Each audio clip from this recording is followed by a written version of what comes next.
सकीना इतू जावेद राना पहुंचे कोटरंका। जी हां, नमस्कार, आदाब, सत श्री अकाल। मैं हूं राकेश तारा। आप देख रहे हैं JK news break. Rajouri periphery, हर पल पर नजर, हर खबर पर नजर। जिस तरह से आपको पता है कि डिस्ट्रिक्ट राजौरी के कोटरंका बडाल में जो इंसिडेंट हुआ, जिसमें 7 जानें चली गई, उसी को मद्देनजर रखते हुए जिस तरह से लगातार विभाग और सरकार नजरें बनाई हुए हैं कि आखिर क्या मसला हुआ जिससे ये बड़ी वारदात हुई। जी हां, बड़ा इंसिडेंट हुआ। उसी को रिव्यू करने के लिए आज पहुंचे कोटरंका और लोगों से बात की और लोगों को आश्वस्त करवाया कि जल्द से जल्द पता लगाया जाएगा कि क्या हुआ और किस तरह से ये इंसिडेंट हुआ। इसी को मद्देनजर रखते हुए लोगों से जब बात हुई और एडमिनिस्ट्रेशन को साथ रख के जो कि सकीना हितू और जावेद राणा जो कि वहां पहुंचे और लोगों को कहा कि आपको पैनिक होने की जरूरत नहीं, जल्द ही सामने आएगा कि किस वजह से 7 लोगों की गई जान। उसी पर जावेद राणा ने कहा कि जिस तरह से चीफ मिनिस्टर उमर अब्दुल्ला भी इस बात को लेकर सीरियस, और उन्होंने कहा कि इस पर जल्द से जल्द जो मामला हुआ वो सामने आएगा। और इसी पर लोगों ने रिलीफ की बात की, जो पीड़ित फैमिली हैं उनको कोई रिलीफ मिले। उन्होंने भी आश्वस्त करवाया कि इस पर सोच सीएम की कि जितना हो सकेगा इन परिवारों के साथ की जाएगी। आइए बताते हैं कुछ तस्वीरों के साथ किस तरह से पहुंचे कोटरंका और किस तरह से की बात और लोगों को आश्वस्त करवाया कि पैनिक होने की जरूरत नहीं। विभाग और सरकार लगी इसी कार्य में कि आखिर किस वजह से 7 लोगों की गई जान। सिचुएशन में नहीं हुई है। और साथ साथ मैं ये भी लोगों से अपील करूंगा, गुजारिश करूंगा कि पैनिक होने की ज़रूरत नहीं है। सरकार वो सक्षम है इन सब चीज़ों पे कंट्रोल करने के लिए। चीफ मिनिस्टर साहब की हदायत पे यहाँ डॉक्टरों की टीम पूरी आ गई है और बाहर से भी हमने डॉक्टर्स मंगा लिए हैं। लैब वगैरह का भी अरेंजमेंट्स वो कर दिया गया है और इस पे पूरा लैब टेस्टिंग वगैरह वो शुरू है। खासत इसमें कुछ FSL में हमने इनके टेस्ट वगैरह भेजे हैं, वो भी जल्दी आ जाएंगे। तो ये पता चल जाएगा कि किन रीज़न से ये अमवात हुई। एक पैनिक है पूरे एरिया में, पीर पंजाल में, कि ये वबा फैल जाएगी। मैं इतना विश्वास दिलाऊंगा इंशाल्लाह लोगों को कि इसके लिए पूरी टीम लगी है, सक्षम है। इस पर कोई घबराने की ज़रूरत नहीं है। इस पर हम काम कर रहे हैं। इसके अलावा ये हालात देखते हुए, क्योंकि मेडिकल फैसिलिटीज़ और मेडिकल इंफ्रास्ट्रक्चर अभी इस हमारे जो पीर पंजाल में उसमें कमी है, इसमें शक नहीं है कि हमारे पास डॉक्टरों की कमी है, हॉस्पिटल्स की कमी है, हेल्थ इंफ्रास्ट्रक्चर की कमी है। तो ये सब चीज़ें देखते हुए जो मेरे पास ट्राइबल अफेयर्स डिपार्टमेंट है उसकी तरफ से मैंने यहाँ अनाउंस किया है कि एक हम मोबाइल मेडिकल यूनिट्स एम्बुलेंस देंगे। करीब 1 करोड़ के करीब ये मोबाइल है लागत की, और जिसपे तमाम फैसिलिटीज़ हैं वो लेटेस्ट टेक्नोलॉजी के तहत जो भी फैसिलिटीज़, टेस्ट वगैरह और ये सब चीज़ें उसमें स्टाफ वगैरह और इक्विपमेंट्स पूरे होंगे।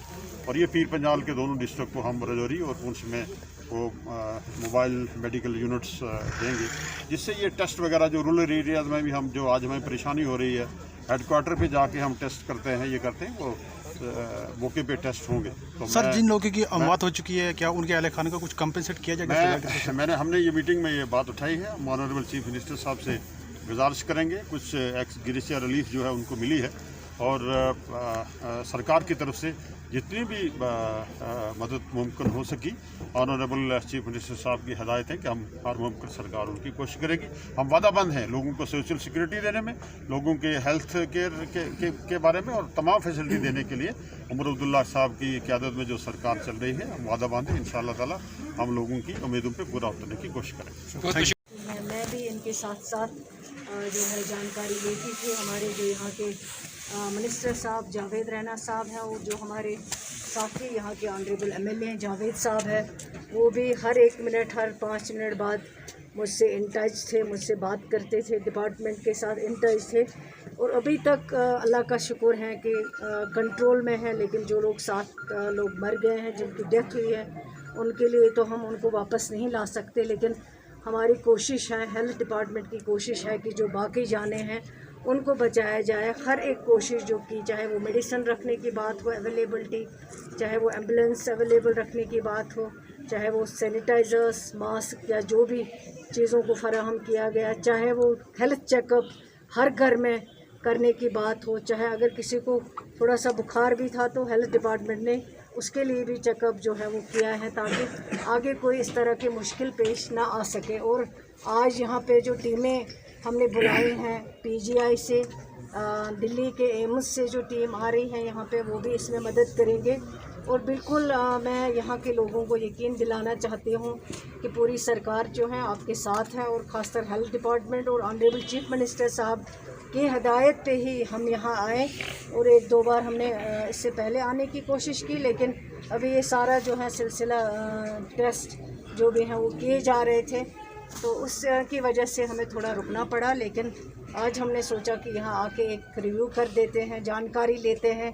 अगर कुछ और ज़रूरत है, MRI की उन्होंने बात की है, दूर दराज इलाका है, और मैंने हेल्थ सेक्रेटरी साहब को कहा है कि जितना जल्द हो सके एक MRI यहाँ लगना चाहिए, ताकि पेशेंट जितनी देर जम्मू पहुँचे उतनी देर में उसको काफ़ी नुकसान पहुँच जाता है। यहाँ पे MRI की फैसिलिटी अवेलेबल हो ताकि उनको जल्द से जल्द टाइम पे इलाज हो सके। इसके अलावा जो यहाँ सारे डॉक्टर्स की टीम बैठी हुई है, जिसके साथ डायरेक्टर हेल्थ सर्विसेज जम्मू भी है, उसके अलावा CMO साहब, BMO साहब, और जो कुछ डॉक्टर हमने जम्मू मेडिकल कॉलेज से भेजे हुए हैं वो भी यहाँ काम कर रहे हैं। जितना हो सकता है उन लोगों का जो बीमार हैं उनके लिए इलाज जो है वो चल रहा है। और मुझे लगता है कि अल्लाह का शुक्र है कि 7 जो मर गए हैं उसके बाद कहीं पर रुक गया है, और इंशाल्लाह उम्मीद है कि ये ख़त्म हो जाएगा यहीं पे ये किस्सा, और आगे जो है इस तरह की सिचुएशन हमें फेस ना करनी पड़े। मैम, लोगों की आपकी तरफ से लोगों के लिए क्या पैगाम रहेगा? क्या ये जिस तरह से 7 मौतें हुई हैं, क्या ये वायरस है या फूड पॉइजनिंग है या कोई जिस तरह से वायरस, क्या चीज़ है मैम इसकी? आपने अभी किसी नतीजे पे नहीं पहुंचे हैं हम।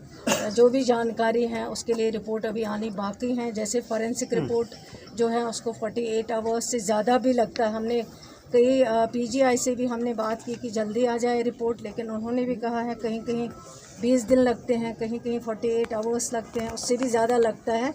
बाकी जो पानी की टेस्टिंग हुई हैं वो तो नेगेटिव आई हैं, और जो फूड आइटम्स की टेस्टिंग हुई हैं उनमें भी कुछ अभी टेस्टिंग करनी बाकी हैं, तो वो भी की जाएगी। सारे जो रिपोर्ट्स हैं जब आ जाएंगे आपके सामने रखा जाएगा जो भी। मैम, एक बड़ा दूर दराज इलाका है और यहाँ पे CHC है, जबकि CHC में सिर्फ PHC की सहूलियात है, और यहाँ पे लोगों को बड़ी मुश्किलात से गुजरना पड़ रहा है। क्या यकीन दहानी करवाएंगे? मैं तो अपनी तरफ से यकीन दिलाती हूँ, क्योंकि दूर दराज इलाका है, बहुत ज़्यादा जो है यहाँ BPL की पॉपुलेशन जो है इस एरिया में रहती है।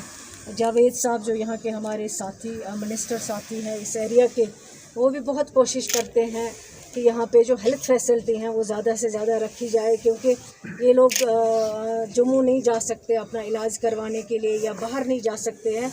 इनको इसी एरिया में ये फैसिलिटी अवेलेबल होनी चाहिए।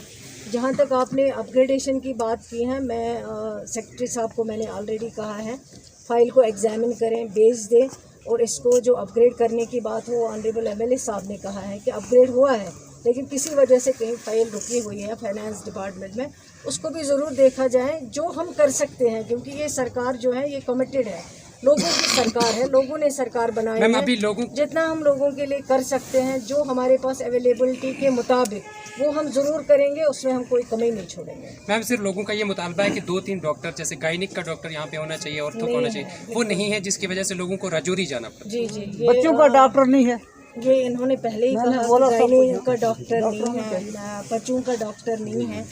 इस डॉक्टर्स की कमी है, ये सिर्फ यहाँ पे नहीं है, बल्कि ओवरऑल पूरे जम्मू कश्मीर में डॉक्टर्स की बहुत कमी है, बहुत वैकेंसीज़ है। उसके लिए हम कोई कदम जो है उठाएंगे ताकि ये कमी जो है उसको हम पूरा कर सकें। मैम, एक सवाल लोगं ने किया है, जो सीजनल टीचर्स हैं उन पे एक रिव्यू मीटिंग्स भी हुई है। हालत से कहाँ आप एजुकेशन को, फिलहाल एक बात कर लीजिए, सीजनल टीचर्स कहाँ से आ गए वो बात